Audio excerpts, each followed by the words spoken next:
విచిత్ర రాజకీయ పార్టీలు తీసుకునే విచిత్రమైన నిర్ణయాలు అన్నీ కూడా ఆంధ్రప్రదేశ్లోనే కనిపిస్తాయి. ఏ రాజకీయ పార్టీ ఏ రాష్ట్రంలో కూడా తీసుకోని నిర్ణయం అది ఏంటి అంటే మీడియా మీద బ్యాన్.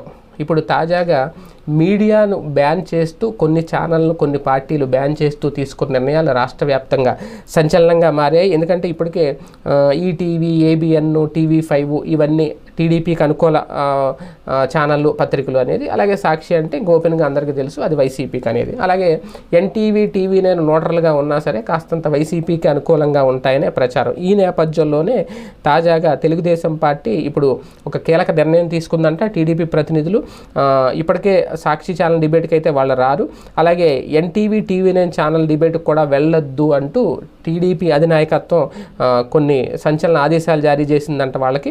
ఎందుకంటే ఖచ్చితంగా TV9, ఎన్టీవీలకి ఏంటంటే న్యూట్రల్ వ్యూవర్షిప్ అనేది ఖచ్చితంగా